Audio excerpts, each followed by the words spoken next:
Assalamualaikum warahmatullahi wabarakatuh.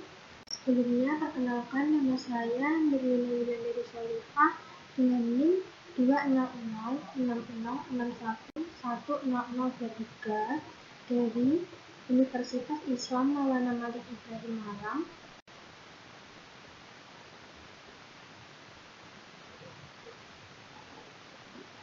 Fakultas Sains dan Teknologi, jurusan Teknik Arsitektur.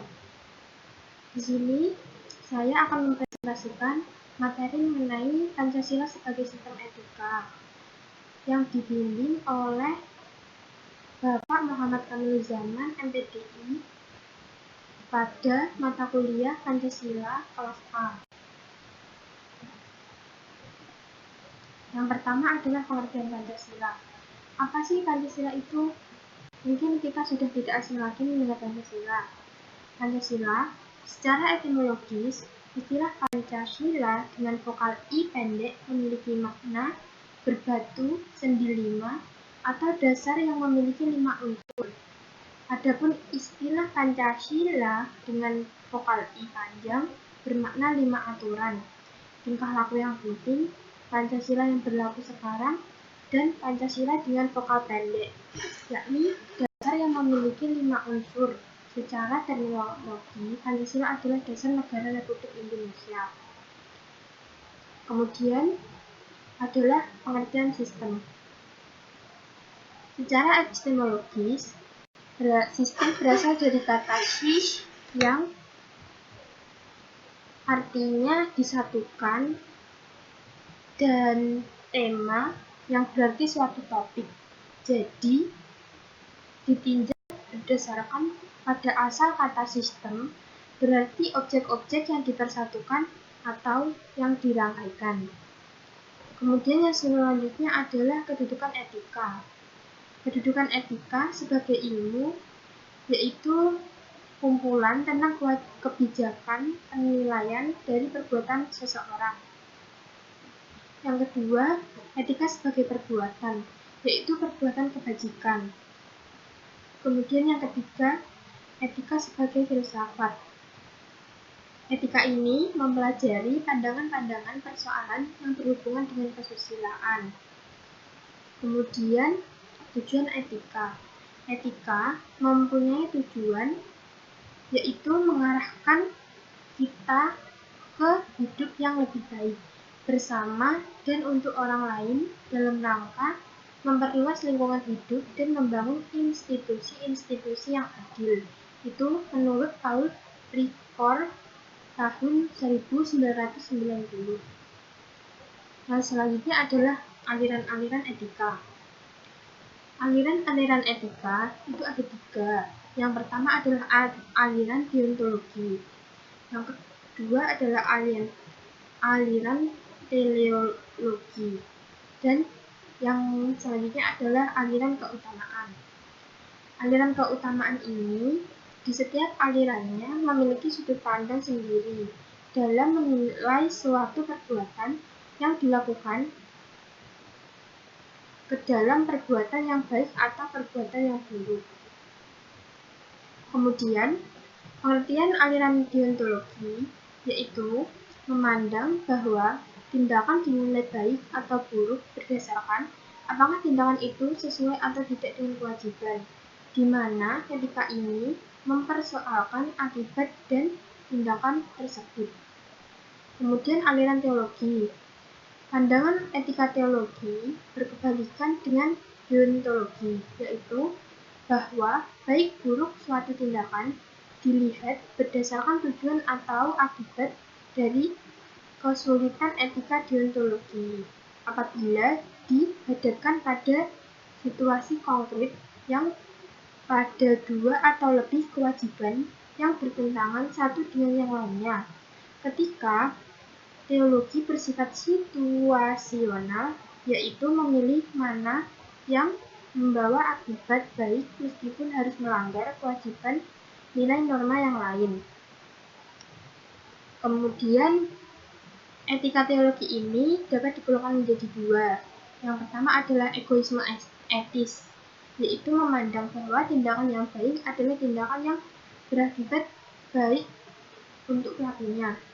Yang kedua adalah utilitarianisme, menilai bahwa baik buruknya suatu perbuatan tergantung bagaimana akibatnya kepada orang lain.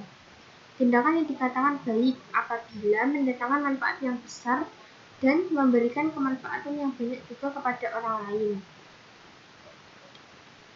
Yang selanjutnya adalah etika keutamaan. Etika keutamaan ini mempersoalkan akibat suatu tindakan, tidak juga didasarkan pada penilaian moral, pada kewajiban terhadap hukum moral universal, tetapi pada pengembangan karakter moral pada setiap orang. Karakter moral ini dibangun dengan cara meneladani perbuatan-perbuatan baik yang dilakukan oleh para tokoh besar. Yang kemudian adalah etika Pancasila. Etika Pancasila adalah etika yang mendasarkan penilaian baik dan buruk pada nilai-nilai Pancasila. Suatu perbuatan dikatakan baik bukan hanya apabila tidak bertentangan dengan nilai-nilai tersebut, namun juga sesuai dan mempertinggi nilai-nilai Pancasila tersebut. Yang ketiga adalah nilai-nilai Pancasila, meskipun merupakan kristalisasi nilai yang hidup dalam realitas sosial, keagamaan, maupun kebudayaan bangsa Indonesia. Namun, sebenarnya, nilai-nilai Pancasila juga bersifat universal, dapat diterima oleh siapapun dan kapanpun.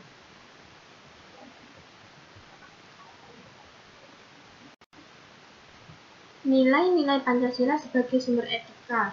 Yang pertama, pada sila ketuhanan yang Maha Esa, yaitu menghargai agama atau keyakinan setiap orang atau warga negara. Pada sila kedua, yang bunyinya kemanusiaan yang adil dan beradab, yaitu menghormati semua warga negara sebagai pribadi yang utuh, sebagai subjek pendukung, penyangga, serta pengemban untuk kesatuan serta bermartabat. Pada sila ketiga, yang bunyinya Persatuan Indonesia, kita diharuskan bersikap adil dan menghargai segmentasi dengan semangat persatuan Bhinneka Tunggal Ika. Yang selanjutnya adalah sila keempat, yang bunyinya kerakyatan yang dipimpin oleh hikmat kebijaksanaan dalam permusyawaratan perwakilan. Sila ini memiliki arti kebebasan, kemerdekaan, dan kebersamaan yang dikembangkan dengan cara musyawarah untuk mencapai mufakat, dilakukan secara terbuka dalam berbagai aspek kehidupan.